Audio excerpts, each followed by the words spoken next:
Over a 5-year stretch, Suzuka, Japan became known as Formula One Title Town. In 1987, Nigel Mansell faced off for the Formula One World Driving Championship against Williams Honda teammate Nelson Piquet.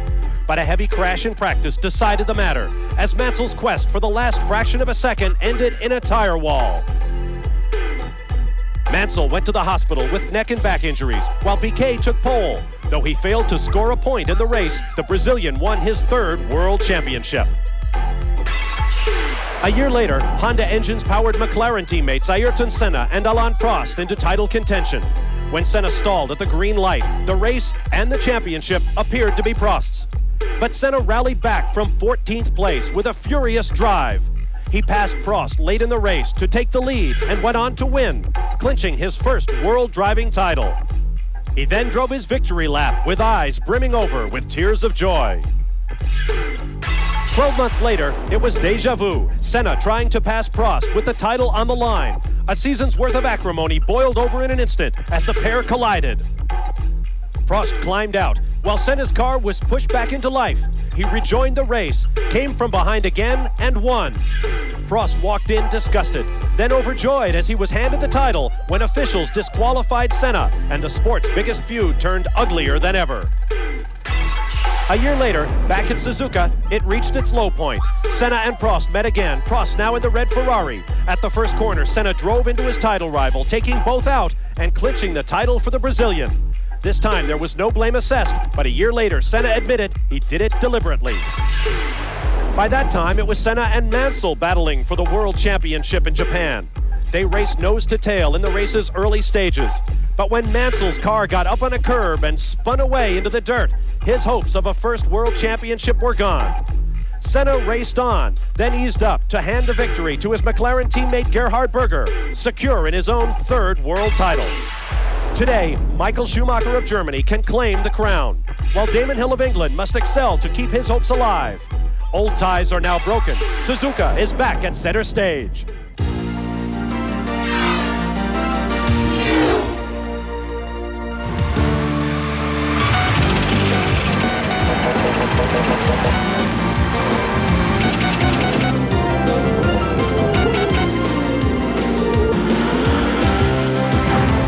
ESPN, the world leader in motorsports coverage, presents Speed World. Welcome to the land of snow-capped Mount Fuji and the penultimate round of the Formula One World Driving Championship, the Grand Prix of Japan at Suzuka International Circuit. Hello again, everyone. I'm Bob Varsha, along with Derek Daly. Here is what it has come down to. Michael Schumacher holds a 5-point lead over Damon Hill. If he nets 5 more points today, it's over. If Schumacher wins, Hill must finish second to push the title fight to the last race of the year in Australia. If Schumacher finishes second, Hill must finish 5th or better to take it to Australia. We also have a great battle for the Constructors' Championship.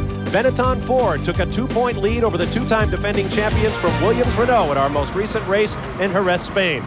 Derek Daly with me, as mentioned. Derek, how about the headlines in the last few weeks? Well, there are many. Number 1 on our list is McLaren Mercedes. Get used to that name. They have a 5-year contract for collaboration with Mercedes-Benz, and McLaren co-team owner and manager Ron Dennis will launch the most aggressive and technically challenging plan possible to dominate Formula One. One of Eddie Jordan's first decisions in racing was to sell me his old Lotus 61 Formula Ford, while 21 years later he made the biggest decision of his motorsports career to agree a 3-year partnership with the unproven Peugeot. Apparently a new buyer has assumed responsibility for the great name of Team Lotus. There is a hunt on to find out who it is. At one time he was cast aside as a reject by Benetton. Now Johnny Herbert is asked to help secure the Constructors' title by teaming up with Michael Schumacher. And Carl Wendlinger, who almost lost his life in a crash in Monaco earlier this season, will not after all return to the Sauber cockpit because of physical weaknesses despite a satisfactory test 2 weeks ago in France. We have that and much more to tell you about when we return in a moment to the land of the rising sun. Stand by. This ESPN Speed World presentation is brought to you by Haviland Formula 3 Motor Oil. Add more life to your car. By Volvo. Volvo reminds you to drive safely. And by your local Yamaha dealer, who invites you to see their exciting line of motorcycles, ATVs, and snowmobiles. And that picture tells you everything you need to know. It is absolutely diabolical conditions as we prepare for the 15th of 16 rounds in the 1994 Formula One World Championship. Bob Varsha, Derek Daly, glad to have you with us. Let's turn now to our Yamaha starting grid. On the pole from Germany, Michael Schumacher, the World Championship leader for Benetton Ford, just 7th in today's wet morning warm-up. In 3 starts in this race, he has no finishes. To his right, a man who needs one of those DNFs for Schumacher, Damon Hill of Great Britain in the Williams-Renault, 5th in the morning warm-up. On row 2, Heinz-Harald Frentzen of Germany in the Sauber Mercedes, his best qualifying performance ever despite a bout with the flu this weekend. Next to him from Great Britain, Nigel Mansell in the 2nd Williams-Renault, who was the quickest car in the drive before the rains came. On row 3, Johnny Herbert of Great Britain, his 3rd team in as many races, sought out by the Benetton Ford squad to help Michael Schumacher try to win the Constructors' Championship. Next to him, Eddie Irvine of Northern Ireland, who returns to the scene of his Formula One debut a year ago. On row 4 will be Jean Alesi of France in the spare Ferrari. He preferred that car over his race car. He says the Ferraris as a group are gripless on what the drivers say is otherwise a very grippy track. Next to Alesi, Mika Hakkinen of Finland in the McLaren Peugeot. Turning to row number 5, Martin Brundle of Great Britain in the 2nd McLaren. In the wet, he has been the quickest car on.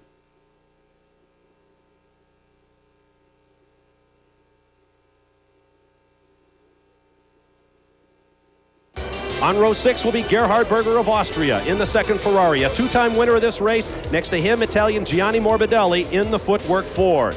On row number 7, Mark Blundell of Great Britain in the Tyrrell Yamaha, next to his teammate from Japan, Ukio Katayama. Looking back through the rest of the field, on row 8 will be J.J. Leto, back from Formula One Oblivion to drive for the Sauber Mercedes team for whom he drove last year. Next to him, the Minardi of Pierluigi Martini. Row 9 will be Alessandro Zanardi of Italy in the Lotus, coming off a great race in Jerez, Spain 3 weeks ago. Next to Christian Fittipaldi of Brazil in the 2nd Footwork Ford. Row 10 will be Frenchman Olivier Panis in the Ligier and his new teammate for the weekend, Frank Lagorce. Row 11 will be Michele Alboreto of Italy in the 2nd Minardi. Next to him, Eric Comas of France in the Larousse Ford. Row 12 will be Hideki Noda of Japan in the Larousse, next to the Simtech of Australian David Brabham. And on the 13th row, Mika Salo of Finland, another new entrant in Formula One here in Japan.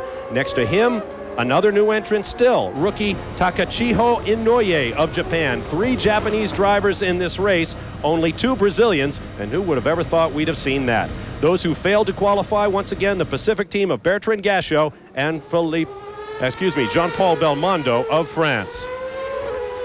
Now, as the cars make their way around, Nigel Mansell sits on the grid. Here's a look at what we call the Suzuka Shuffle. All of the new faces in this field. Jasper Stappen, the Dutchman, out of the Benetton. Into it, Johnny Herbert, who went from Lotus to Ligier to Benetton in successive races. Into the Ligier, replacing Herbert, Frank Lagorce, runner-up in the International Formula 3000 Championship this year. For the Lotus team, Eric Bernard, who went over to Lotus, replacing Johnny Herbert. He is now out. Into that car, a paying driver for the weekend, Mika Salo, Mika Hakkinen's former British Formula 3 sidekick. For the Sauber team, Andrea De Cesaris stepped out in deference to Carl Wendlinger, but when Wendlinger couldn't go, they went looking for Andrea De Cesaris. He was on holiday, couldn't be located, so they went back to last year and came up with J.J. Leto of Finland. Finally, for the Simtech team, Domenico Mimoschiattarella had a 1-race deal. He is now out of the car. Replacing him for the Simtech team, Japanese driver Takachiho Inoue. Derek Daly, take us around this circuit. Well, at 310 kilometers, this is the longest race of the year, and this track is actually the 3rd longest of the season.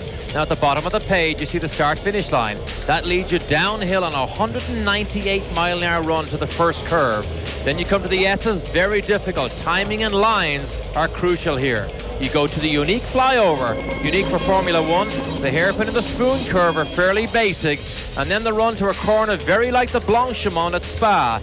In the dry, it's 190 miles an hour, pulling 3.5 lateral Gs. The chicane, or triangle as they call it, is basically a nothing corner now.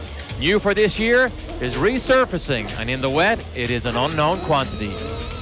Here's a look at our race time conditions as the field comes around to starting positions.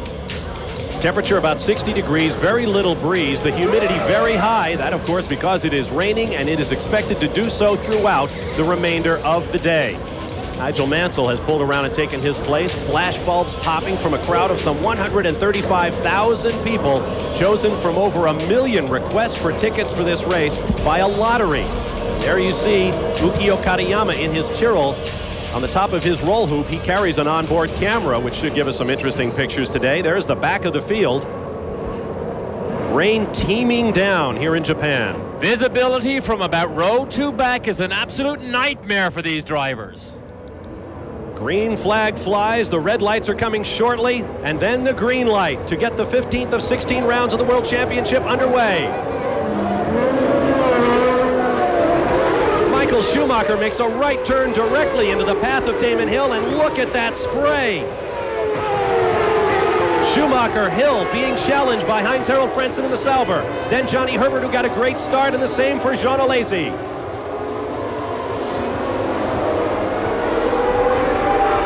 You look back through the back of the field because that's where you see the terrible visibility. That's often when mistakes are made, and Mansell made a very poor start. You see him just go through the bottom of our picture. First time through the S's, then sharply uphill to the left. Yes, that is a Ferris wheel in the background. This circuit is a part of an enormous amusement park that also includes a hotel where most of the teams have been staying. The entire complex owned by Honda. Such a huge advantage to be clearly out in the lead as we go to our speed shot. It's on the curb, can't see much, but a huge advantage for a Michael Schumacher not to have the spray in front of him. That speed shot is underwater, but I guess our friends from Fuji Television had to use it at least once.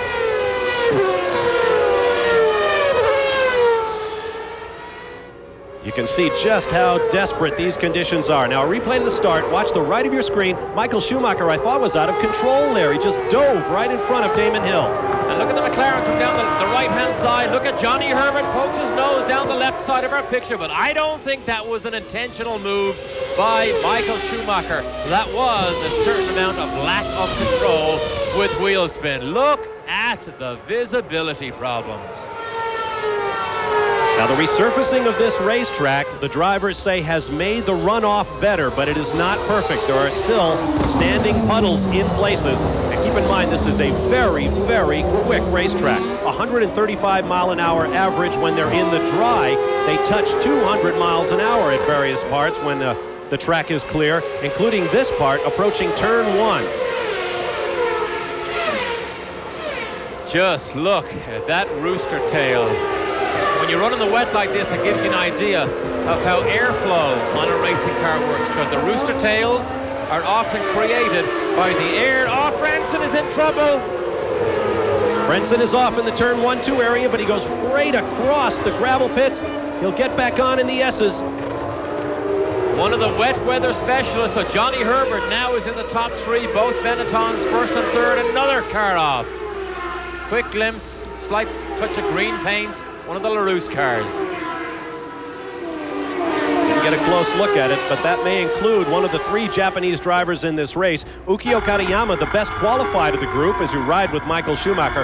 Katayama terribly upset with himself for what he thought was an absolutely abysmal performance in qualifying. Oh, did you see that? Correction by Schumacher. Catch the car as it goes sideways.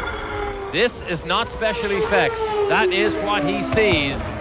Isn't Damon Hill doing a good job here in the Williams? The Williams didn't use the side winglets in the dry. They bolted every ounce and pound of downforce they can get onto these cars right before the start of the warm-up this morning.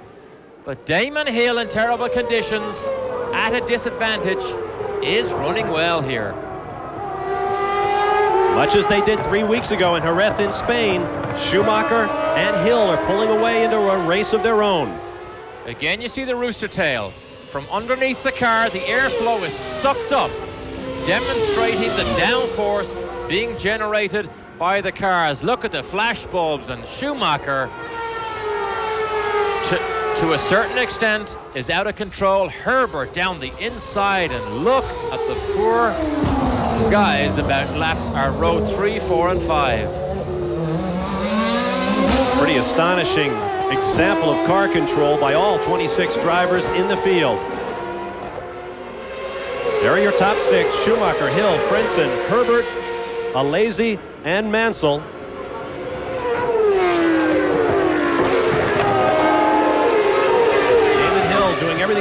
try to stay out of the spray kicked up by Schumacher's car.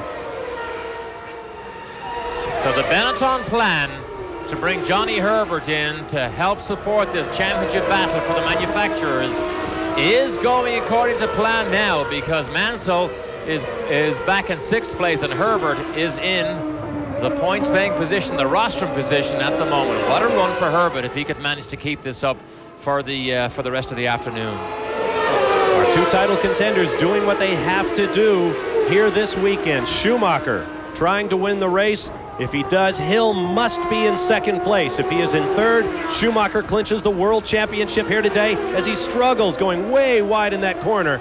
Oh, you have to be mistake-free. You have to be mistake-free in a long, long race like this. And I think we've seen Schumacher clearly make 2 mistakes, which has allowed Damon Hill to stay well in contention here. We'll take a quick timeout and be back for more live coverage of the Grand Prix of Japan. Stay with us for more from the Suzuka circuit. Schumacher leads Hill in a battle of title contenders.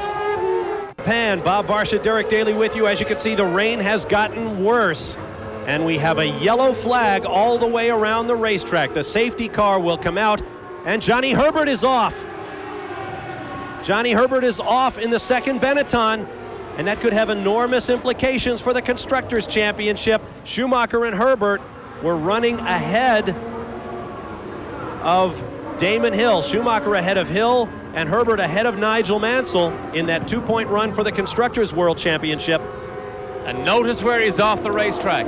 This is down the front straight, running in a straight line. The reason they put this safety car out was the aquaplaning was so bad on that front straight because the drainage of this resurfaced racetrack is obviously so bad. Katayama, crowd favorite, is in trouble also. But the aquaplaning right there is what caused Johnny Herbert to go off the racetrack in a straight line. Moments ago, Michael Schumacher almost spun out at the start-finish line. Now, as you can see, the field is slowing behind the safety car. No official word yet on whether they will red flag the race and bring it to a halt, or simply let the cars circulate until they are prepared to turn them loose again on the off chance that the rain lets up. JJ Leto in the 2nd Sauber is in trouble on the racetrack. He is also stopped. Oh, look at this. There's Inouye, the Japanese, Taki Inouye. Both Japanese cars are out within the space of 10 yards, it looks like there. You can see, oh, we have damage. Ukio Katayama being assisted up the pit lane. Damage to his right leg. We obviously didn't see what happened, so he has obviously made contact very hard with somebody, possibly the same aquaplaning position on the racetrack, but we saw the Simtech did make contact with somebody because the left front wing of that car was also broken. Johnny Herbert. What a job he did in dry qualifying, or dry practice. He went to Estoril. He was only 0.4 of a second slower than Michael Schumacher. Ross Braun said he was the most impressive driver they've had in the Benetton, and by far the closest driver they've had to Schumacher in terms of sheer speed. They had no option. There was no question about putting him in here. Katayama's car. And there's no visible sign of damage to it. I wonder if he just suffered a cramp in his right leg and stopped. As I mentioned, he was whoops. Well, there's obviously evidence that somebody hit the wall. And by the looks of, yeah, there's damage to that Tyrrell. Is that the right front side that a bit of damage?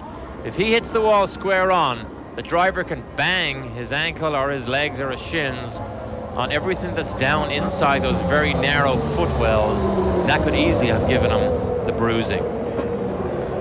Well, while the field is behind the safety car, we'll take another timeout and return to assess the action here at the Grand Prix of Japan with the World Driving Championship on the line. Schumacher leads Hill. We'll be back.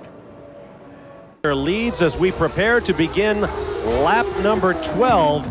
The yellow flag came out due to heavy rains on lap number 3, and the cars circulated behind the safety car since that point, while 5 cars were taken off the racetrack following accidents. Johnny Herbert, Takechiho Inoue, JJ Leto, Ukio Katayama, and Hideki Noda all out of the race. And that, of course, includes all three of the Japanese drivers who started the event. The running order right now: Schumacher, Hill, Alesi, Mansell, Heinz-Harald Frentzen, and Martin Brundle, the top 6, followed by Mika Hakkinen, Gianni Morbidelli, Gerhard Berger, and Mark Blundell, the top 10. Then Eddie Irvine, Rubens Barrichello, Olivier Panis, Christian Fittipaldi, Sandro Zanardi, Mika Salo, Frank Lagorce, Eric Comas, Pierluigi Martini, David Brabham, and Michele Alboreto. And the worst conditions we have seen for a long time. Oh, another crash. Is that Lagorce? Yes, it is. Well, spare a thought for Frank Lagorce, who gets his Formula One debut. In fact, when he came here, it was the first time he'd ever sat in a Formula One car. Now, off to the right, looked like Pierluigi Martini is off the racetrack. Alboreto is off in sympathy, so this is mainly caused by aquaplaning, which is why they brought out that yellow flag in the first place. So through the gray and the murk and the mud, as you can see on Alboreto, we have lost, we think, 3 more cars. Michele Alboreto may be driving the next to last race of his Formula One career. Pierluigi Martini in the foreground walks over to commiserate with his teammate. Recall back in 1976 when the Japanese Grand Prix was held at the Mount Fuji circuit and the rain came teeming down. The battlers for the World Championship, Niki Lauda and James Hunt. Lauda refused to continue with the race and Hunt won the World Championship. Here's a replay from Fuji Television of someone going off. There's Gerhard Berger in the Ferrari. So we have chaos here in Japan. And it's aquaplaning down that front straight right opposite the pits that seems to be getting so many of these cars and drivers in trouble. This racetrack has only just been resurfaced. As Jean Todt looks on, Eddie Jordan runs back to see if he can help the situation. He is going to the stewards of the meeting up the stairs to see if he can convince them to let sanity prevail here and possibly stop the race. But to think this track was resurfaced, isn't it a shame they can't build in a drainage system into these racetracks where it won't collect water on these straights when the cars are doing in excess of 170, 80, 90 miles an hour? But look at the lead Schumacher now has over Damon Hill. I'll correct the record. We began the race on lap number 11, and Michael Schumacher immediately made it the fast lap of the race, 2:02. Martin Brundle has been consistently the quickest in his McLaren Peugeot, running at about 156 in the wet, but certainly nothing like the wet we've experienced right now on race day. So much confidence. This man, Michael Schumacher, you need confidence, you need finesse in the rain, you need to be mistake-free, you need to have a car that has a nice, smooth power delivery. Don't break those rear wheels away. Look at the lead he stretches now over Damon Hill. Back to your point about Eddie Jordan going to talk to the stewards of the meeting. If the race is stopped at less than 75% of the distance, half points will be awarded. And that would mean, I'm thinking, that the World Championship will go to the final race of the year in Adelaide, Australia next Sunday. If that is what Eddie is trying to convince the stewards of the meeting to do here, it's a surprise because his cars are not in that top 6 points paying positions. There is Damon Hill.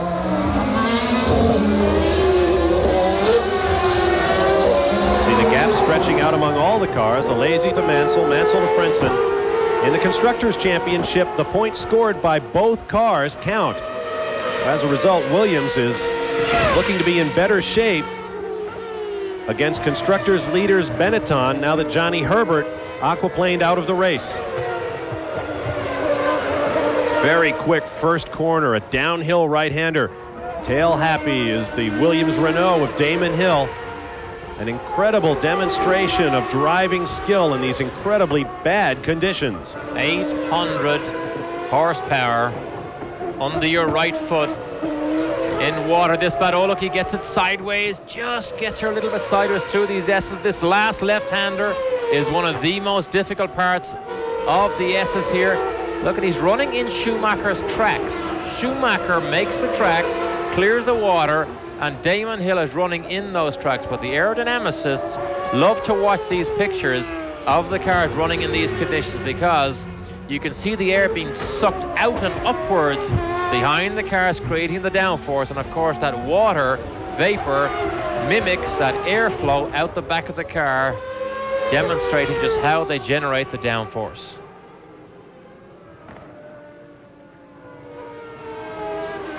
It appears to be raining a little bit harder again.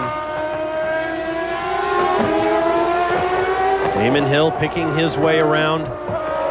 What kind of changes can the drivers make in these conditions? I mean, obviously your driving style changes utterly, I would think. Here's the picture we wanted to see. Look at Michael Schumacher's tear-off. There is moisture down between the tear-off and the visor. That takes away a lot of his vision. But on the grid, we could clearly see pictures of how the different drivers make their homemade devices to keep some airflow going around their helmets to stop them fogging up. Nigel Mansell and, in fact, Michael Schumacher also use a little piece of literally rolled up race tape on the lip of the opening of the visor so as it cannot close down fully. A little bit of air keeps the airflow running, keeps the moisture free on the inside. Of course, it's also covered with some fog free on the inside. Now, normally they would have 3 tear-offs on the outside. In the rain, they only use 1, and they tape all around the top and the bottom to stop the moisture as much as possible going down the inside. But as you can see from Schumacher's, it's impossible to stop it all going down. But visibility is your biggest enemy here. As you saw, 40 laps remaining, 53 scheduled around this 3.6-mile racetrack.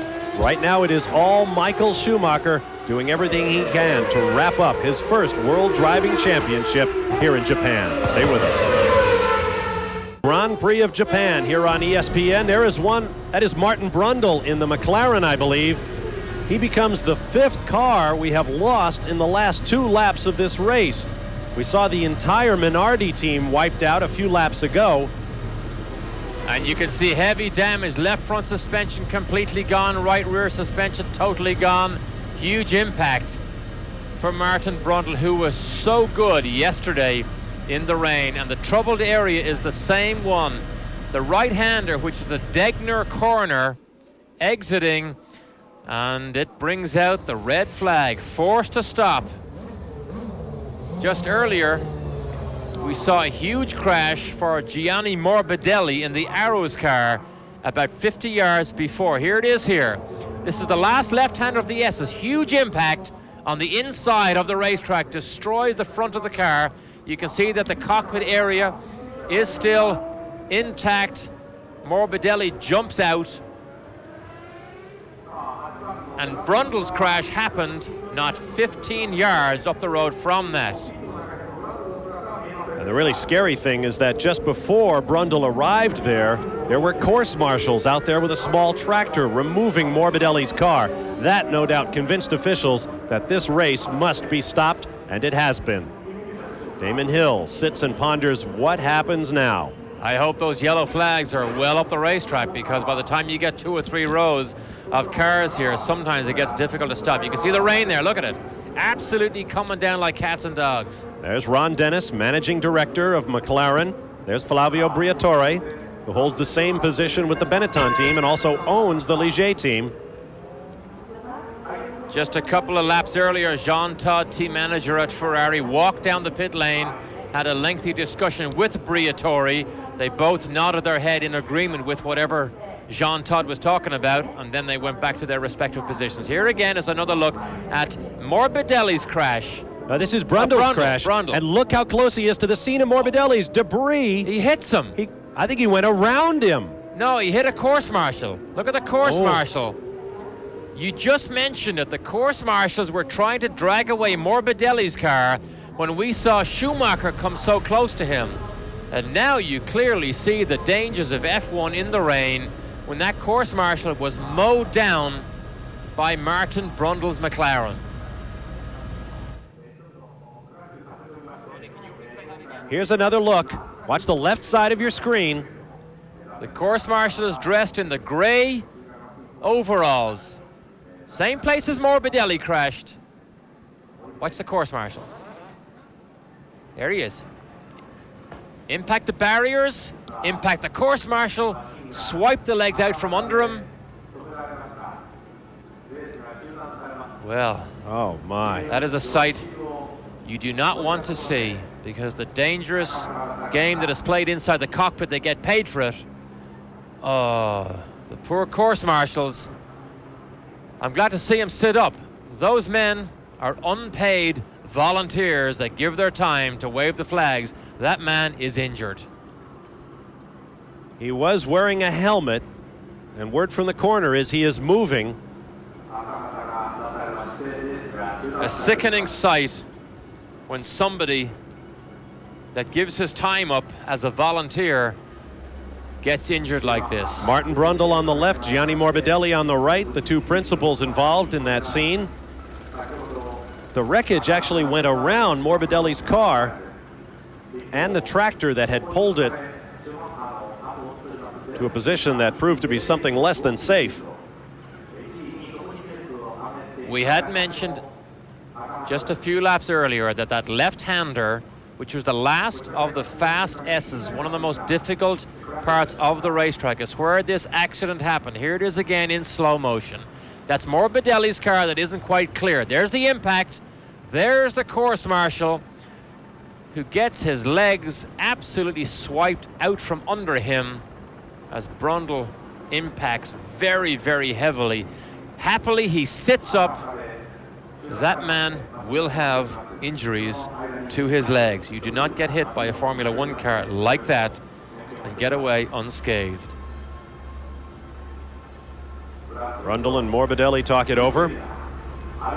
The field decimated by attrition in these incredibly wet conditions. And the Japanese, who camped out at 8 o'clock last night as some of the people were leaving the racetrack, some of the workers, they were already camped and sleeping in their sleeping bags in the rain to wait all night long to get into this racetrack. And Mika Häkkinen is subject of the world feed. So both McLaren drivers are out. We didn't get pictures of what happened to Mika Häkkinen. I'm wondering if Häkkinen is out or just climbed out of his car, which was stopped under the red flag. We saw him. Yes, sorry, that's exactly what it is. That's exactly what it is. Martin Brundle didn't have the luxury of making that choice. Martin Brundle on the short list for Ron Dennis and the McLaren team to stay with what will then be the Marlboro McLaren Mercedes program next year. Interestingly, at the top of that short list, we are told, is David Coulthard, presently the third driver with Williams-Renault. David Coulthard, subject to some headlines again this weekend. He was banned from Nigel Mansell's pit by Nigel himself. Didn't want him around. Caused some laughing and some giggling among some of the crew members who happened to find a Polaroid of David Coulthard. Managed to draw the old customary red circle with the line through it and says, you're out of this pit, banned by Nigel Mansell. Nigel this morning denied that he ever said that, but he was fairly outspoken in his criticism of David Coulthard 3 weeks ago in Jerez, Spain, saying that Coulthard and his management, international management group, were planting some unkind stories in the press, questioning Nigel's fitness to be in Formula One. Now there you see the teams hauling fresh tires out to the remaining cars parked behind the red flag. Something else you may be interested in, we try to keep you abreast of the Americans in Europe. Elton Julian, we've reported on him many times in Formula 3000. Well, he may be the next American with the full-time position in Formula One following a very successful test at Paul Ricard just last week. He was signed to a 3-year testing deal by the LaRousse team. So Elton Julian, who went to Europe to chase his dream, makes his dad Armand very proud, the first young American to have a testing contract with one of these Formula One teams. Well done. There's Michael Schumacher among the crowd of his Benetton teammates. Tom Walkinshaw to the right of the group of three in the foreground with hands behind his back. There's Jean Alesi. None of these drivers will argue with the decision to stop these races. How many times have we seen Barrichello there gets into the fray of the argument? How many times have we seen racing cars aquaplane totally out of control without any help or hindrance from the driver? Mansell gets into the discussion with Schumacher. Drivers have a lot of say now in whether races should be started or should be stopped. Christian Fittipaldi lends an ear to see what the decisions will be. The stars of the meeting, the Mansells and the Schumachers, are the ones that people look to for guidance in uneasy and difficult situations like this. Recall Australia a few years ago when we had a monsoon like this. The race was held up for a long time while the drivers and team managers talked it over. Let's see if we can listen in.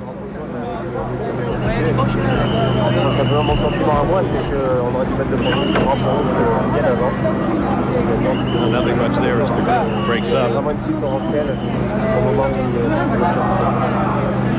Can we lip read? I'd love to know what Mansell said to Briatore. Now Schumacher and Tom Walkinshaw have a discussion. They're sponsored by Japanese Tobacco. Mild 7 is a Japanese brand. Clinching the world championship here would make them very happy indeed. That's Willy Weber on the left-hand side there. Ran Michael Schumacher in Formula 3. Now is manager in Formula 1. There's the McLaren operation. Mika Hakkinen on the right, Ron Dennis on the left. Let's take a look at the cars out of this race. Hideki Noda, Inoue, Herbert, Katayama, Leto, Alboreto, and Frank Lagorce. And it doesn't stop there. Gerhard Berger parked the Ferrari, Pierluigi Martini, Gianni Morbidelli, and Martin Brundle, both involved in that big crash that has apparently injured a course worker here at Suzuka. Well, while things continue to be sorted out, we will step away and return. Nigel Mansell continues to press his point. We'll be back. Suzuka, Japan. Lights are off on the safety car as the field approaches the top of the hill behind Michael Schumacher. He and Damon Hill locked in a struggle for the world championship. If the race were to end in these positions, Schumacher over Hill, the world championship would go to the final race of the year next Sunday in Adelaide, Australia. Would you see Mansell get sideways? He's the most experienced at these rolling starts, but he gets her sideways on the run to the hairpin. Look at Damon Hill. In the Casio Triangle, the chicane that has provided so many of the dramatic moments in this race over the years. Down to the green flag comes Michael Schumacher, and the rooster tails fly once again. 26 cars started the race. 15 remain in the running. How bad is bad? This looks bad. Frentzen right behind Mansell. 35 laps to go. Time may play a part in this because it can only run 2 hours. And I don't think you can fit 35 laps into the time that's available. Through the S's. And then up and over the hill, hard on the throttle, up to 6th gear. Quick right-hander. Down underneath the overpass that makes this figure 8 circuit so unique. In the early part of the race, the first 13 laps, we saw, he may have had more, but we actually saw Schumacher have 3 very big moments. One, we were inside with him in the in-car camera. We saw him get sideways under braking. Then we saw him once from the outside. Then we saw him aquaplane down the front straight right before the first full course yellow came out. So Schumacher is on the limit as we get a peek at the huge number of cars not running because of some very big crashes. Incidentally, the course marshal that was hit by Martin Brundle suffered a broken leg. 2 cars out of the race missing from that world feed graphic. Look at the spray thrown up by Michael Schumacher, and somewhere in that spray, Damon Hill is going as fast as he dares. Now the safety car is back in the pit lane there. A long way from the pits, however. We assume he will stop.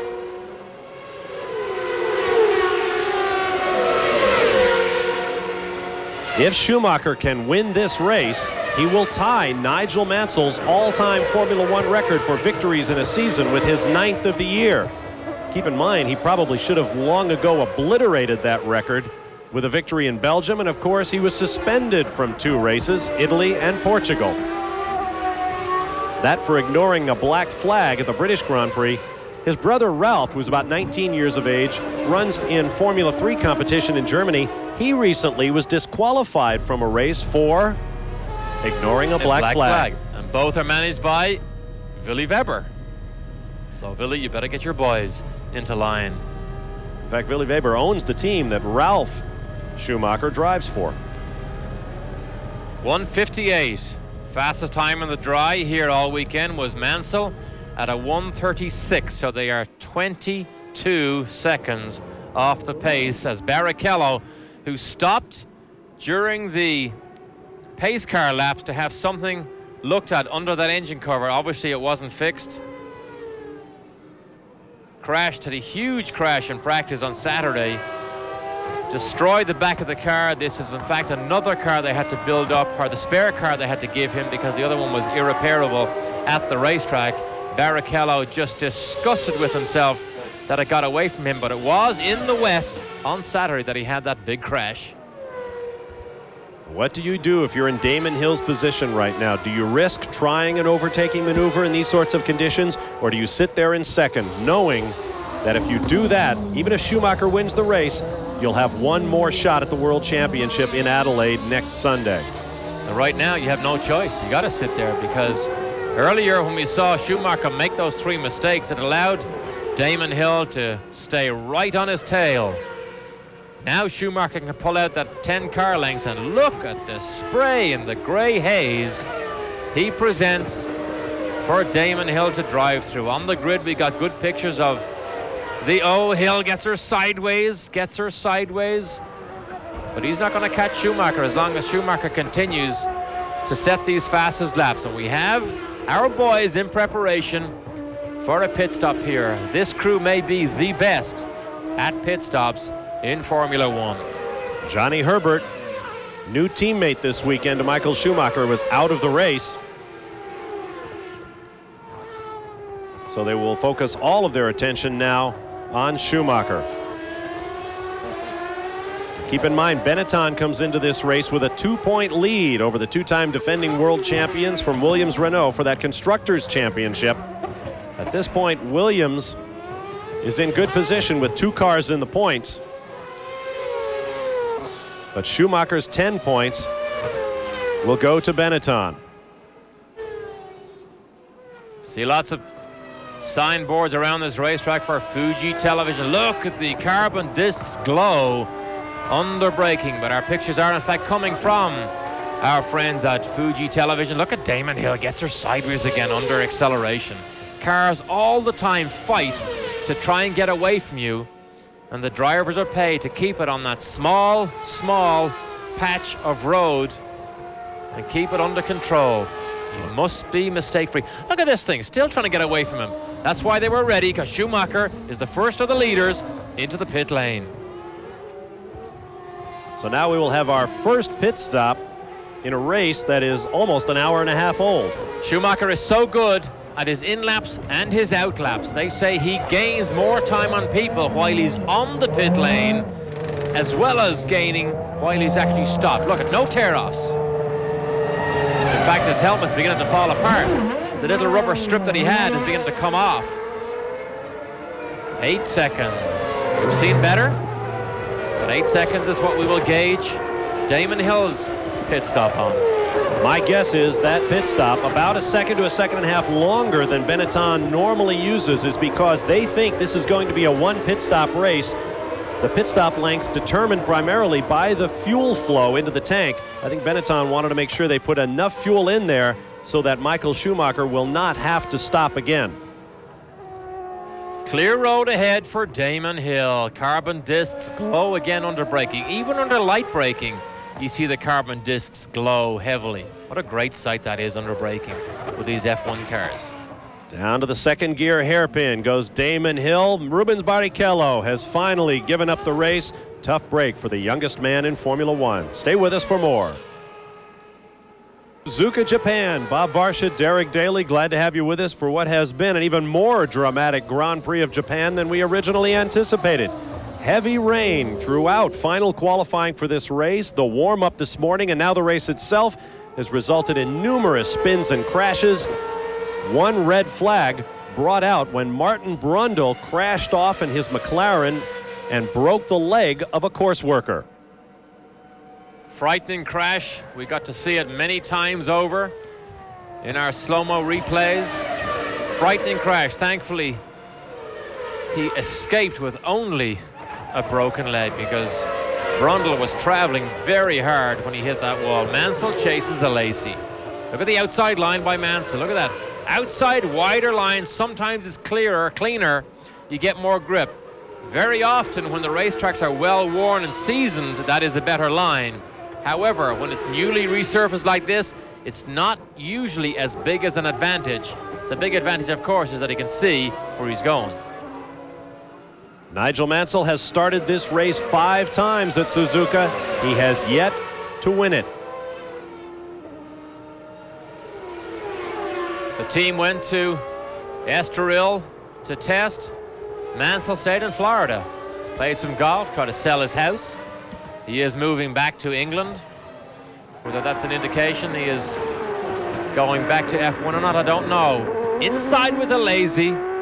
Looking back, sir, a helicopter has obviously got high enough to give you these pictures. Look at the right side, just in front of the rear wheel. 2 sets of winglets added to the Ferrari. Not just for the wet weather conditions. They've had them on all weekend, even in the dry, because this Ferrari has suffered from a lack of grip. Mansell round the outside again. Totally different line. Oh, he's quicker. Much, much quicker. He's in attack mode right here under his rear wing. Oh, here's the risky move.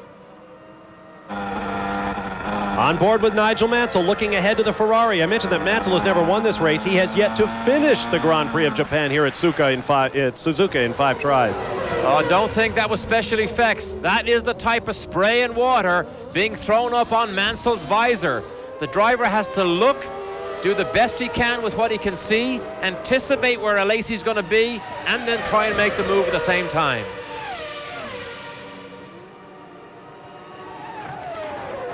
"30 laps remaining. The number you'll be looking for is 13 laps to go. That will mean 40 laps are complete, and the race will be official for full points. Heinz-Harald Frentzen brings the Sauber in. He estimates he has tested 20,000 kilometers of racing in Japanese Formula 3 and testing Bridgestone tires on a Formula 1 car. Many people thought Bridgestone would opt for a Formula 1 program. That hasn't been the case, but he is enormously experienced at this racetrack. And he was one of the drivers who said, with the repaving, all of the good lines are now gone. And of course, some of the bumps and the unusual idiosyncrasies of this racetrack that the local knowledge, that the boys with the local knowledge used to their advantage is now what is also gone. So the Eddie Irvines, who was so quick here in a Formula 3000 car, now is back on a more even footing with everybody else. But this is the battle right here. A Lacey trying to hold off Mansell. Mansell does seem to be just that little bit faster. To watch these men dice at these kinds of speeds in these kinds of conditions just takes the breath away. Not hard to know that you're in camera country here in Japan, because you see the flash bulbs pop every time these cars pop into view. Mansell is quick through there. That is the section of the track the last time also that he showed to be quicker. I don't think he's close enough this time, but he wants to show a lazy little feint down the inside to demonstrate to him that I am here and I'm going to try and put as much pressure on you as I can and hopefully make you make a mistake. Here's the very often criticized chicane that I hate and most of the drivers hate. You raced here in Formula 2. I assume that chicane was not there. That chicane was not there. That was a very fast right-hander, and it was only put in, I believe, after there was a fatal accident in one of the Japanese national events. Of course, it's been here ever since. It has been modified and moved slightly, but essentially it's to slow the cars down on that front straight, and they still get 198 miles an hour in the dry. Here's a man at work here. Good pictures of Mansell hard at work in his attack on Alesi. We now have official word. The red flag period will not count toward the 2-hour time limit. There is approximately 1 hour of racing remaining, or 30 laps, whichever comes first. Mark Blundell in and out of the pits. Tyrrell team coming on very strong in these late races. They will have Yamaha power again next year. In fact, again for the next 2 years. So Ken Tyrrell, who took a risk with Yamaha, now being paid the dividends. Brake disc glowing once again as Damon Hill brings the Williams Renault through that tight corner. Oh, you can see him slip and slide on the power. He's got corrections. Four-wheel drifts the car. It's a very subtle move, but look very carefully. You'll see Damon Hill drifting this car on a light fuel load. He is quicker on the racetrack at this particular moment than Michael Schumacher, who's full of fuel and has new tires. Oh, I love those pictures of that glowing carbon brake discs that you see in the dark and grey and murk. But Mansell, although he almost gets down the inside of Alesi, the reason he can't make that move is there's no braking zone there. So Alesi is flat out and Mansell isn't near enough or isn't alongside him enough to take the line away from him. Nigel Mansell looking very racy here in the worst imaginable conditions at Suzuka. Keep in mind he has very little time in this car, but this is why Nigel Mansell is perhaps the most popular racing driver in the world. The fans will pay all sorts of money to come out and watch him do this kind of thing on the racetrack. We'll step away for just a moment and return for more of the Grand Prix of Japan from Suzuka.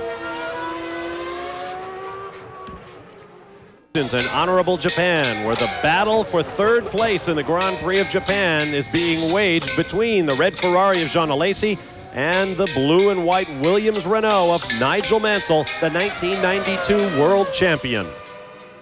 And Mansell spends the whole of the lap trying to get up behind Alesi. Here's the spoon. Watch his line here. Look, he takes the wider line. Oh, Mansell, well, oh, he gets her sideways. Now he's quicker here all the time. He's got to get alongside. Oh, what a shot.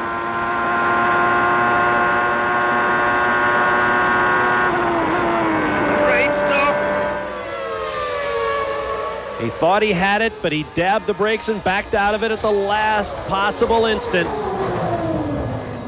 Last time I saw pictures like that was on the movie Grand Prix, and it even sounded just the same. Once more flashing down across the start-finish line, reaching perhaps 170 miles an hour or so. They'd be getting close to 200 in the dry. And this downhill right-hander, the Ferrari jinxed just slightly. What a moment to make a driver's heart skip a beat. That's a fourth gear corner in the dry, third in the wet. Up through the gearbox, up to fourth. Left and right lateral G's over the hill. Last left-hander. Mansell no stranger now after his 2 years in IndyCar to making moves around the outside of people. Here's where we saw the crashes. It takes him this length of time to get up behind Alesi, but in the spoon on that outside line, he is much quicker. And if our friends at Fuji stay with him, we'll get another good look. Oh, here it is again.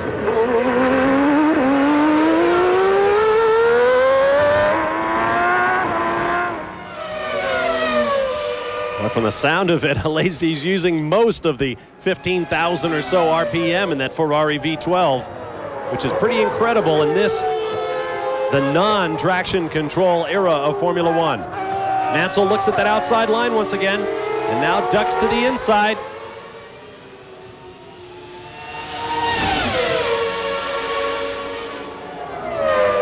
Alesi guarding that left side a little more. Now Mansell gets fully alongside. No.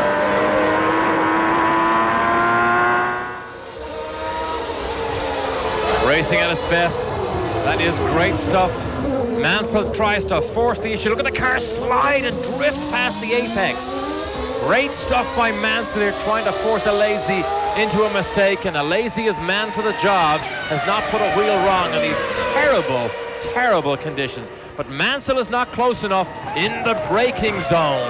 That's why it's so difficult for him at the moment. I mentioned he was dabbing the brakes. I think he's just lifting, and you see how the car drops back quickly. Jean Todt with the Ferrari team says that their problems are now confined to chassis, aerodynamics, and engine. Other than that, everything's fine at Ferrari. Right now, Jean Alazi seems to be handling things pretty well. There is the aforementioned Mr. Todt. Believe it or not, as Frank watches his man, he sees what we see. He sees what Mansell is trying to do to Alazi here. Believe it or not, the rules for next year's cars have yet to be finalized. They may be as we speak this minute, but Rory Byrne from Benetton incredibly told me that he's literally waiting last Friday on the phone for direction as to how he will create the monocoque on the top of the bodywork on the 95 Benetton. He works 7 days a week, 12 hours a day at the moment to create next year's car. And as of last Friday, the FIA did not have the definitive rules to let these people go to work. A couple of Formula 3000 teams that would like to make the next big step up to Formula One say they are probably not going to do it because they can't design their cars yet.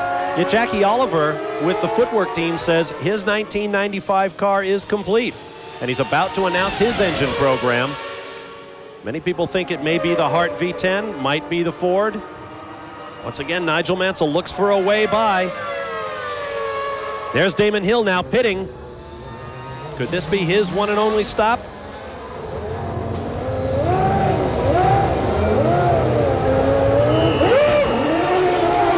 Seconds was the magic number for Michael Schumacher. That's 1.2 seconds longer. So I can only presume if we can get a long shot.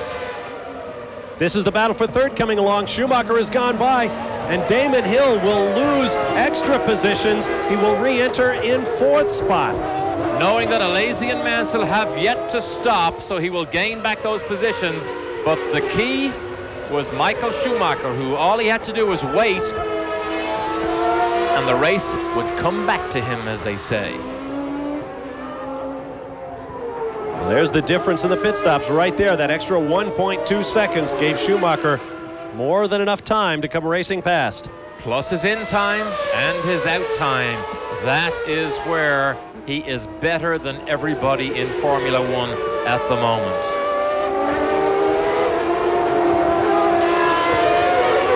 There's the flyover. There it is. They have the cars race across the top, and these boys go down underneath. Very unique to Formula One. However, the only other racetrack that I know of with a flyover is Mendoza in Argentina. I know that because I happened to do a Formula 2 race way back in 1978, I believe. Way back in 1978. That was way back. You may have noticed in the middle of the hairpin, the world-renowned Shell Oil Company logo. One of the factors in the upcoming engine and chassis swaps for 1995 that hasn't been discussed much is the fact that Shell Oil and McLaren will end their association, which is one of the longest for a constructor and a lubricant supplier in Formula One. More than a decade, McLaren and Shell have been working together, but McLaren in its new Mercedes iteration next year will go with Mobil lubricants and fuels. Into the pits comes Nigel Mansell. We'll have another opportunity to watch and clock the Williams team at work. Now he has an opportunity to make a pass on Alazi. If he can get in, get stopped, get fuel, get tires, get out quicker than Alazi, it's a much easier way to do it than have to try the brave moves that he had to pull off earlier. Oh, this looks good. 1/10 of a second quicker than Damon Hill. The fuel is what takes longer to go in. Look how fast they had the wheels and tires on there. Whoops, almost lost it at the pit out. Where's Damon Hill? Remember, there is a pit lane speed limit. In fact, following our most recent race, the Grand Prix of Europe in Jerez, lots of folks were looking at the timesheets wondering how Mika Hakkinen got his in and out times so low, well ahead of the rest of the field. Lots of folks think Mika got away with one there, that he was speeding in the pit lane, but he wasn't called for it. With the Ferris wheel in the background, the action continues. Michael Schumacher back out front once again at the Grand Prix of Japan. Back at the Grand Prix of Japan, Jean Alesi makes his long-awaited stop in the Ferrari. And now the two-heat aspect of this race, interrupted by the red flag, comes into play. Alesi was leading on the racetrack, but shown as second in the race on the cumulative time, the intervals between cars, that is known and perhaps understood only by the timing and scoring computers here in Japan. Now at this point, Damon Hill, as shown as the leader of the race over Michael Schumacher by 5 seconds, once again on cumulative time. Jean Alesi's pit stop, 8.2 seconds. So he obviously started with more fuel than Damon Hill or Schumacher. So he has less to take on to finish the race. So 8.2 seconds is 0.8 of a second quicker than the best we've seen from Schumacher. Damon Hill trying to do what he was unable to do at the Grand Prix of Europe 3 weeks ago. Make time when he has the advantage over Michael Schumacher. See the car getting twitchy as Hill tries to get everything out of it. Brake disc glow once again as he leans on the brake pedal. Little twitch there. Long left-hander. Lots of those twitches, Bob. The car trying to get away. The key to having these on the limit is have it just inside that traction zone where it's just about to leave the racetrack. So when you see these twitches, it's when it's just beginning to step over that fine line.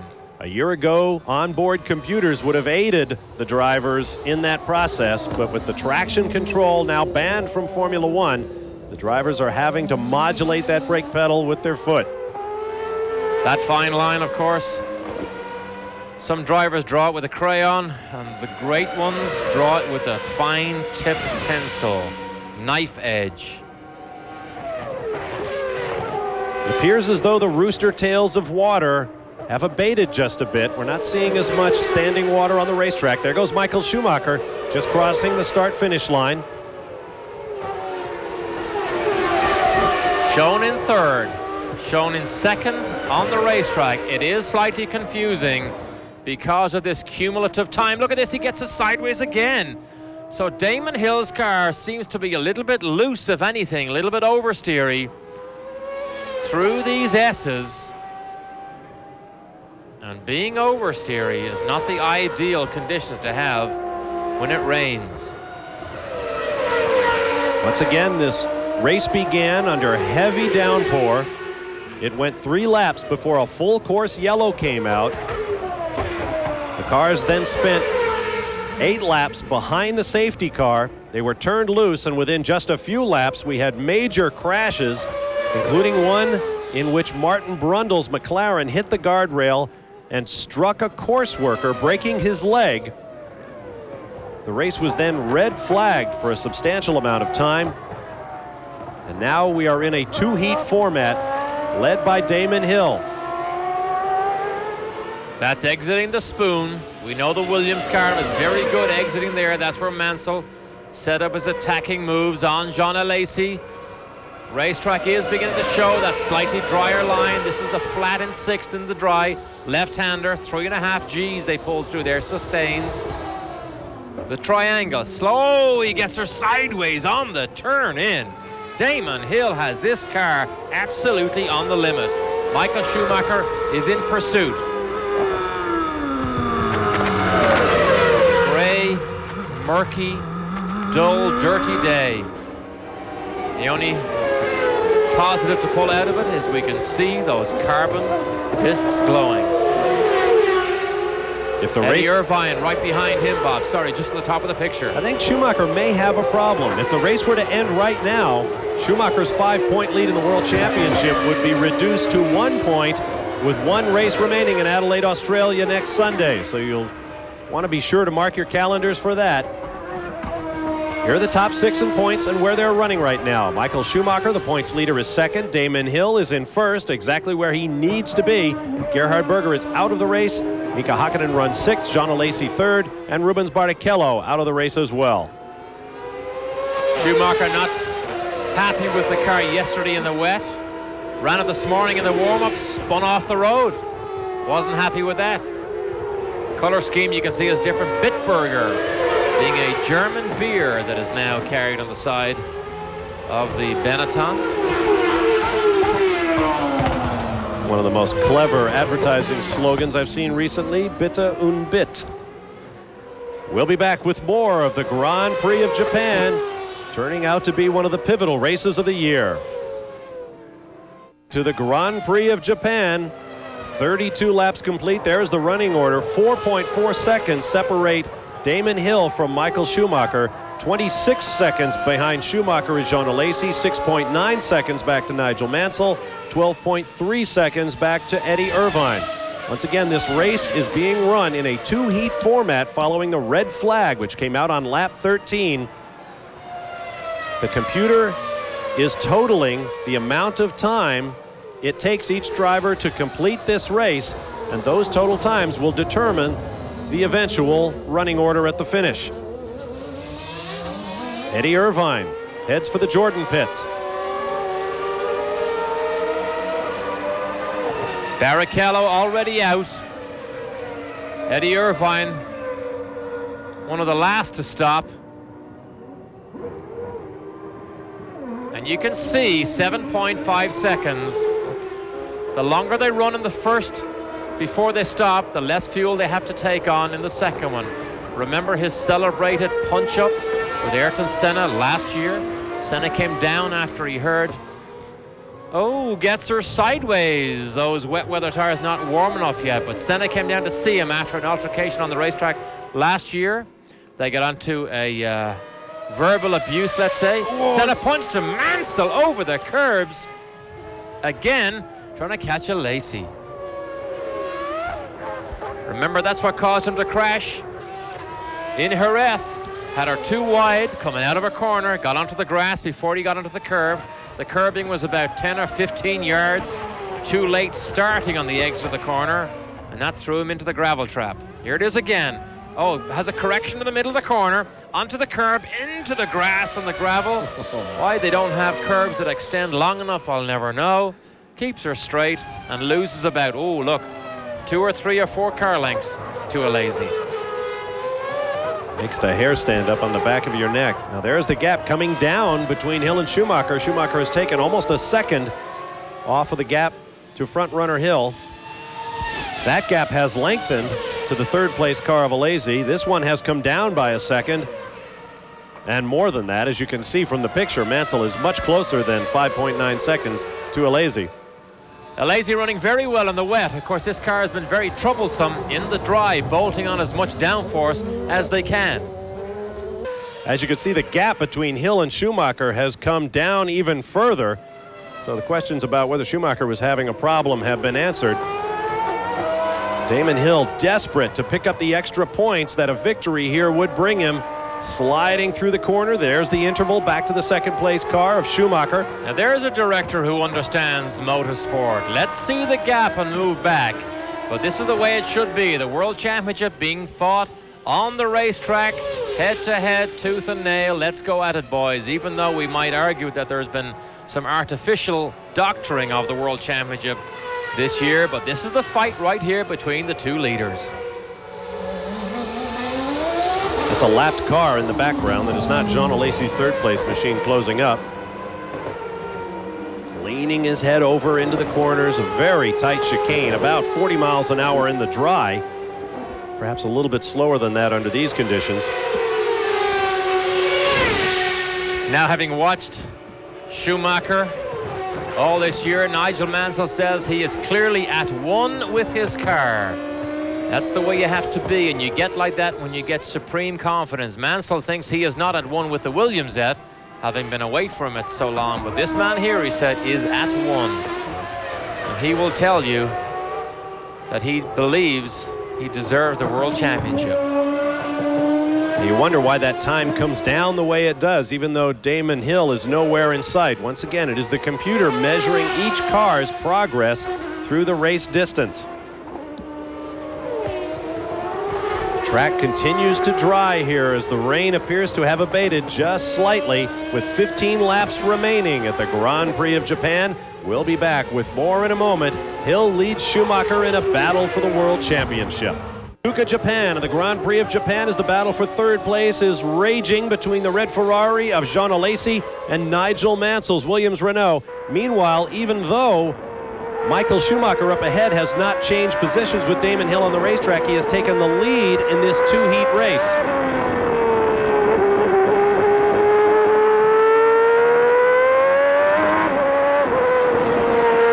Short shift. Now there is Michael Schumacher. As you can see, even though Damon Hill is out ahead of him on the racetrack, Schumacher is in the lead by 1.1 seconds as a result of the accumulated time, the format into which this race has been forced following a red flag on lap 13. There's Damon Hill.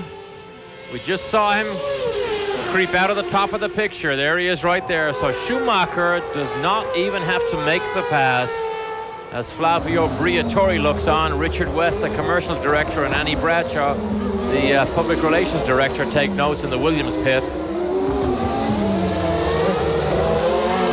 Schumacher doesn't even have to pass Damon Hill, just stay in his wheel tracks, and he looks good. But now, when you add the times of the first segment to the times of the cars on the racetrack at this minute, this is what you come up with. The gap between Schumacher and Hill when the race was red flagged was just about 5 seconds. So as soon as Schumacher gets within that time of Hill, he is leading him in the overall race.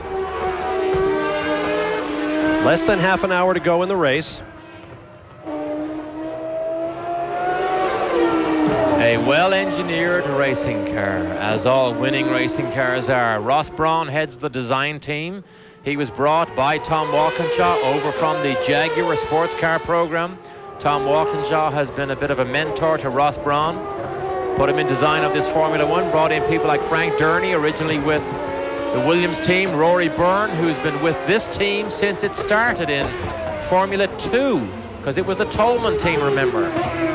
With the Tolman name and the Benetton name, this is the 200th start for this team. Rory Byrne, of course, now in charge of development, research and development, goes to very few of these races, but happily sits back in England and watches the fruits of his research and development go out and be successful. It is also the 400th Grand Prix for the Ford Motor Company and its V8 engine programs. Should Schumacher go on to win this race, it will mark Ford's 175th Grand Prix win.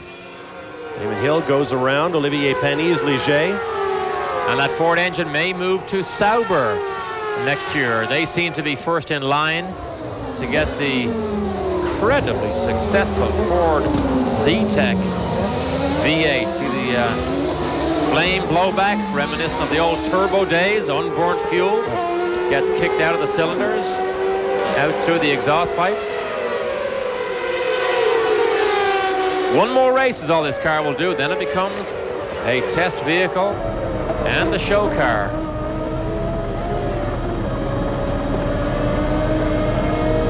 From high overhead, the helicopter that also carries the equipment off which the onboard camera signals are bounced. Those clouds give you some idea of why we haven't seen that much of the onboards. It's very difficult to make that technology work when the helicopter cannot get as high as it needs to, given the visibility conditions. Of course, that was why we didn't see any replays of the in-car camera from Katayama's car. We clearly saw it over the roll bar at the start of the race, but the helicopter was not able to fly high enough during that incredible rainstorm.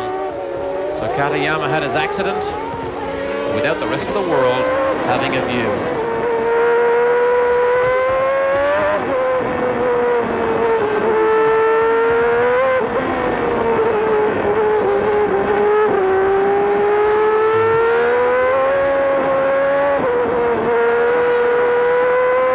Balancing through the S's on the throttle.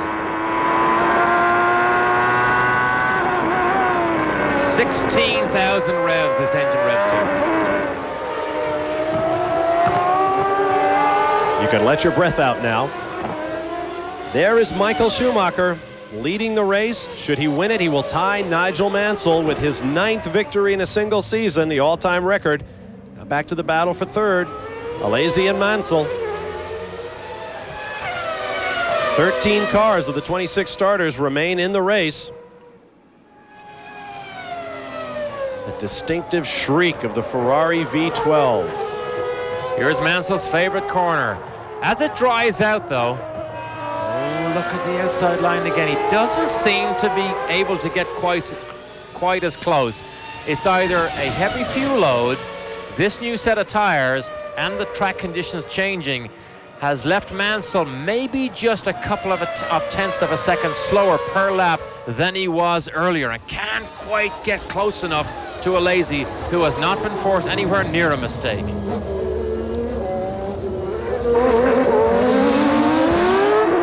you imagine what this Ferrari will rev to next year when we lose a half liter of engine displacement?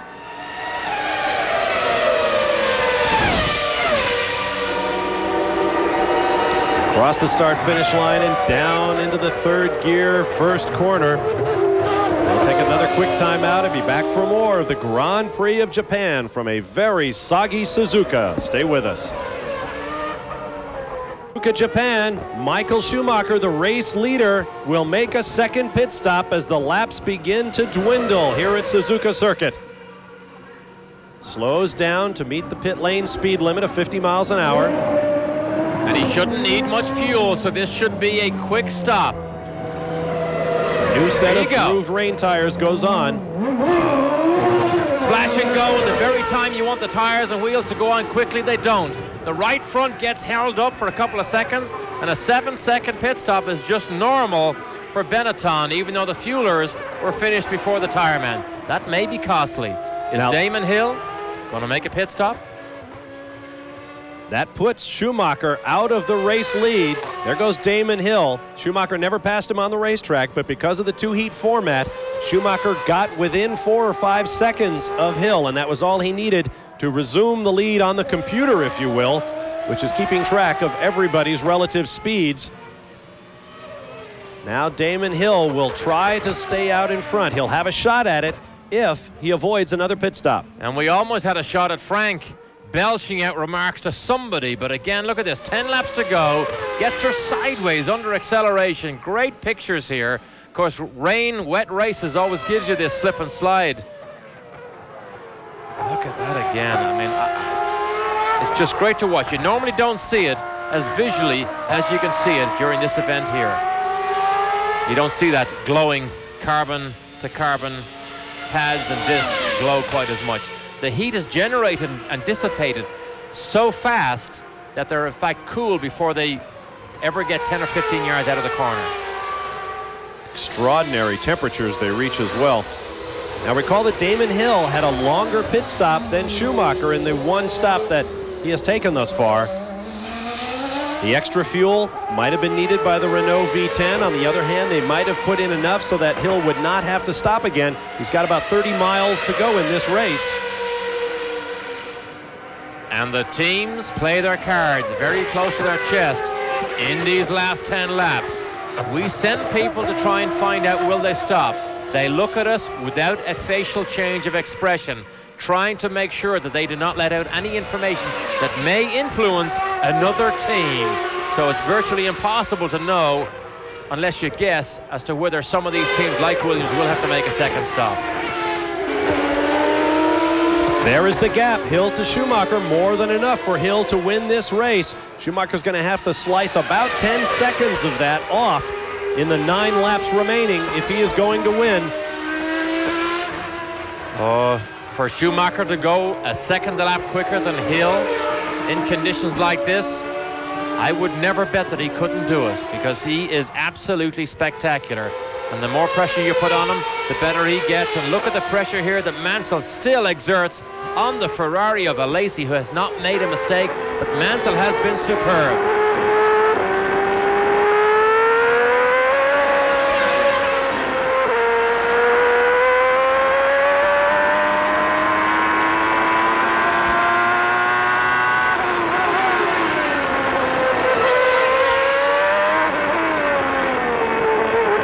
Jean-Pierre Sarti leads Nigel Mansell. But only just. And we'll be back with more of the Grand Prix of Japan from Suzuka Circuit in just a moment. Stay with us. It's remaining at the Grand Prix of Japan in Suzuka. Bob Varsha and Derek Daly, glad to have you with us. There is Damon Hill, 5 points behind in the run for the World Driving Championship, but 14 seconds ahead of points leader Michael Schumacher on the racetrack. Now that is effectively just a 10-second lead, since Schumacher led Hill by about 4 to 5 seconds when this race was red flagged on lap 13. 7 laps remaining for race leader Hill. If he is to win the World Championship, this will no doubt be the pivotal race of the season for Damon Hill. And you can see him slide the car onto line. Great camera positions on this racetrack here. You see him turn in, gets a bit of push. Frank never changes that facial expression as he watches his car. That was Richard West again, the commercial director for Team Williams. Let's take a look at our Haviland race recap. Race leader right now, Damon Hill. We've had 3 lead changes among 2 drivers. Damon Hill with the fastest lap thus far, and that is just about the fastest lap set this weekend in what has been almost completely wet conditions since Friday. It has been a race absolutely fraught with attrition. Usually you see the drivers out of the race. Hideki Noda, Taki Inouye, Johnny Herbert, who came in with such high hopes for the Benetton team. His third team in as many races late in the 1994 season. And with those 3 different teams, he ties the record of Belgian Jackie Ickx, who drove for 3 teams back in 1973, one of which was Frank Williams' team. The ISO. Remember that name from the past? Frank Lagorce, his Formula One debut came under the worst possible conditions. He's out of the race. And Martin Brundle's crash was the one that brought out the red flag when Brundle, who was a helpless passenger as the car got off onto the grass, hit the wall and then ricocheted off and knocked down a course worker who was out there helping to collect the wreck of Gianni Morbidelli's footwork car. That course worker suffered what we are told is a broken leg, but otherwise is okay, and that is very, very lucky indeed. Fighting the steering wheel, Michael Schumacher heads down to the start-finish line.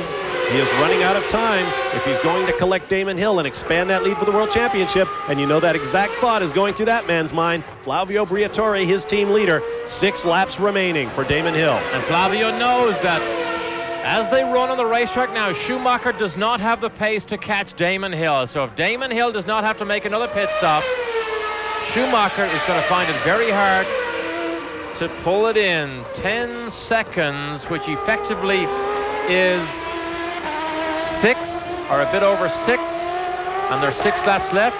Whoa, this is getting dicey. Schumacher could do it. You said you wouldn't bet against Schumacher doing it. At 1 with the car, Nigel Mansell said.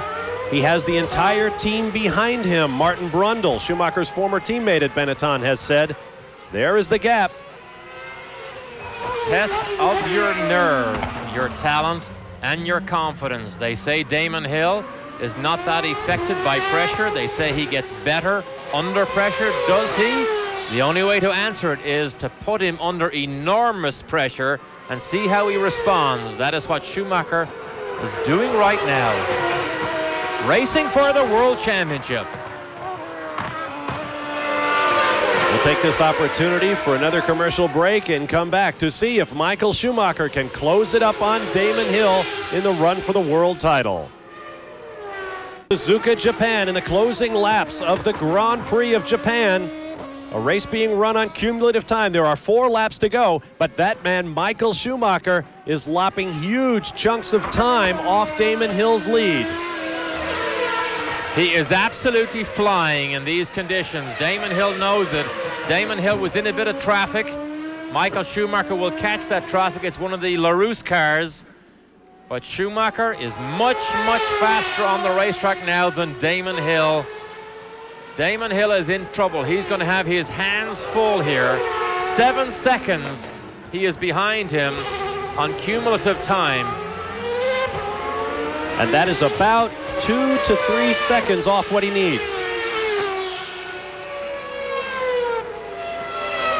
The running order is Hill, Schumacher, Alesi, Mansell, Irvine, and Hakkinen. Those 6 cars in the points-paying position. Oh, look at Damon Hill has this thing sideways on a knife edge, slips and slides under power. He's got Sandro Zanardi's Lotus ahead. Can he get to him before they reach the chicane? I don't think so, and that will impede his progress as Damon Hill tries to keep Michael Schumacher far enough behind him so that he can win this race on cumulative time. Now Schumacher has to get by the 2 lap cars, the Lotus of Zanardi and the LaRousse car. Of course, when Damon Hill has gone by, both of those cars will now be looking for whoever is in the leading pack or the leading group, probably will just pull over. 3 laps to go. He's in there somewhere. He is in there somewhere. There he is.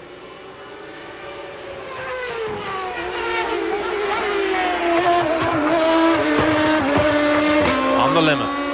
Plays. Oh, here we go again. This is great stuff again. Alesi and Mansell for 3rd. Hear the wheel spin. Hear the wheel spin.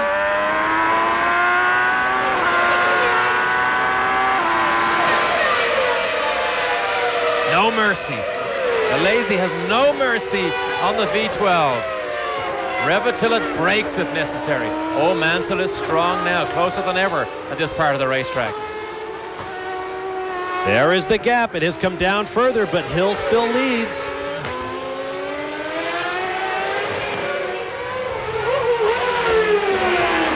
Huge chunks of time. He's pulling off him, but I don't think he has enough time. Now Schumacher has Sandro Zanardi's Lotus ahead to deal with. Remember, the time you're seeing on the world feed there is the computer of the world feed giving us the cumulative time of the first heat and the second heat. And you saw Briatore earlier on looking disgusted because he didn't think Schumacher was taking enough time off Damon Hill and that there was enough laps left for him to win this. We saw Schumacher deal quickly with Sandro Zanardi. Now keep in mind, Schumacher does not have to catch Damon Hill. He simply has to get close enough to overcome the gap that Hill has built up in the second half, because Schumacher came into the second half of this race with a gap on Hill. Leans his head, slowest corner on the racetrack, second gear, 40 miles an hour, accelerates all the way to 6th. Running second, through the murk, the gray, the mist, 4.2 seconds as he goes across the line with 2 laps to go. Unless Damon Hill throws the Williams off into the bushes and into the sand trap, he's looking good here. This World Championship fight is going to go all the way to Australia. Well, the car is sliding everywhere. Heinz-Harald Frentzen said it's physically easier to drive these cars in the rain, but watching these guys slip and slide, that's hard to believe. I mean, it may be easier to steer, but my gosh, with the absolutely treacherous footing out here, it's enough to give you heart failure. Oh, Damon Hill, Christian Fittipaldi just ahead. Ooh, serious oversteer there. That's her sideways. That's the hairpin. 3rd gear in the dry, probably 2nd gear in the wet. The lower the gear, the more the wheel spin. You see that Hill and Schumacher are pulling away from Alesi in 3rd. Alesi continues his battle with Nigel Mansell. So Mansell could get on the rostrum if he can just find a way to squeeze himself past Jean Alesi and then try and put 5 seconds or more distance ahead of him. He'll end up on the rostrum. Now it's interesting here, pit stops and Damon Hill. Of course, Schumacher made 2. Damon Hill thought at Jerez that the pit stops and the problems they had caused him to not have an equal chance to win that race. Here the tables are turned. Maybe Schumacher should have only had 1 pit stop instead of the 2. as opposed to the one Damon Hill had. Always easy in retrospect. Team sport. Everybody has to think of what to do. Final lap. Final lap for Damon Hill. Final opportunity for Michael Schumacher to try to catch him, to equal Nigel Mansell's record of 9 victories in a season, and to extend his lead in the World Championship. But it appears at this point, 2.4 seconds, it's not going to be enough time for Schumacher. And it appears... It's close, though. That is close. He's caught behind the traffic in the S's. That will slow him down. If the race were to end right now, the Constructors' Championship lead would change hands, and Williams-Renault would move out ahead of Benetton Ford. Oh, he gets her sideways under power again. Great stuff from Damon Hill here. He knows he only has just over 2 seconds to play with. He locks it up. He locks it up. He misses the apex. Gets her sideways again. Those tires must be shot. That one pit stop strategy has cost him dearly in traction. Oh, the old heart is in the mouth here. It may win him the race, however. Finesse through the spoon, counting every second. Williams and Briatore. Everybody's heartbeat above 100 has to be. The problem is, don't mind about the gap. It's a cumulative time we're dealing with here. Damon Hill only has to go through the triangle or the chicane. How much time did those 2 mistakes cost Damon Hill? Gets her sideways again. Absolutely wore the Goodyears out. It's all he can do. That's it. He doesn't know if he's won the race or not yet. All we know is that it is over. One of the most extraordinary Formula One races we've seen in years. Schumacher comes to the line. Who gets to shake the champagne?